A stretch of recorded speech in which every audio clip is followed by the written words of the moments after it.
People always ask me, what's it feel like? What's it feel like to hurl yourself down an icy mountain at 80, 90 miles an hour? Is it scary? Yes, it's scary. It's awful, awful. After all, I didn't get started until I was 21 years old. Most luge guys, they get started when they're 10 years old. 10-year-olds, they're bulletproof. They're not afraid of anything. And by the time these 10-year-olds are old enough to know better, they've been training so long, they've acquired such great skills that they hardly ever experience any fear. But I got started at 21. So I've been doing the luge for 20 years now. I've got thousands of runs under my belt, and I'm still scared after every single run. The luge track, it's a chute of ice that starts 50 stories up the mountain. 50 stories! That's way up there.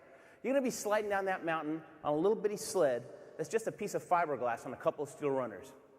You know you're going to be hitting speeds of 80, 90 miles an hour, and you got no brakes. I mean, does this sound normal so far? You walk up the start, your hands get sweaty, your mouth gets dry, the hair starts standing in the back of your neck, because you know what can happen down there. Broken bones, concussions, dislocations, and worse. Over the years, I've broken my foot twice, my knee, my elbow, my hand, thumb, a couple of ribs. My neck's a chiropractor's dream. They never know what they're going to find there. And all of my breaks are on this side. This is my unlucky side, this is my lucky side. Go figure, right? And you walk up to the start, and you're a little nervous because you know what can happen. And coach is sitting there waiting for you. You sit on the sled, and you have about 2 minutes before it's your turn to go. You're waiting for the sled in front of you to clear the track. And so you sit down, and that's just long enough to take one last run in your mind, visualizing, vividly imagining what you'll do the whole way down.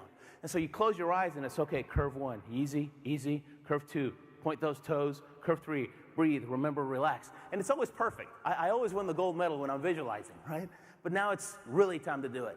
And so I've got spikes on my fingertips that I'll use to build up speed on the ice. So I test them on the ice. They feel good. Coach gives me a little pat in the back, and he moves to the side. I take a couple of deep breaths to get myself ready.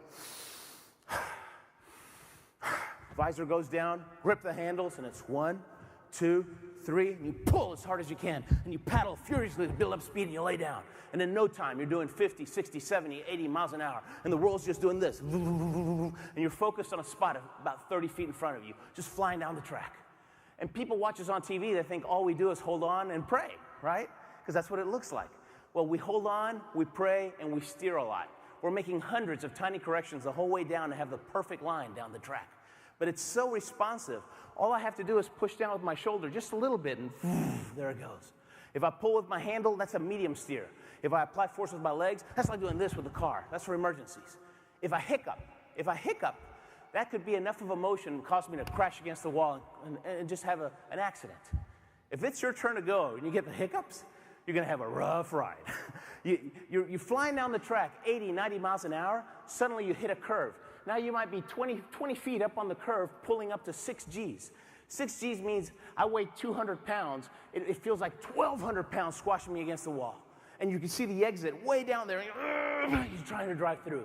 And it's not smooth. It's bumpy. The whole way down is like, you're seeing double the whole way. And you cross the finish line. How are you going to stop? You got no brakes. Well, you force yourself to sit up on the sled. And as soon as you do, boom, you get thrown back with an 80 mile an hour wind. You grip the front of the sled, dig your heels in, and you slow down, slow down, slow down, stop. 200 yards later, 200 meters later, you come to a stop. And you step off the sled. And about 5 seconds after you step off the sled, the adrenaline rush hits you. The fear hits you like a sledgehammer. I'm never doing that again. That's it. I quit. I'm going back to soccer. I was a soccer player, a football player. Football, it's soft. It's in a green, soft grass. You don't get hurt in football. You don't get killed in football, right? What was I doing? Why did I do the luge? Why did I do ping pong or badminton or something like that? And you want to quit with every fiber in your being because the fear is that strong. Fortunately, there's a walkie-talkie down here. Because, see, there's coaches up and down the track. And my coach, he's a 4-time Olympian and a 3-time world champion from Austria. This guy's the best of the best. He's the Michael Jordan.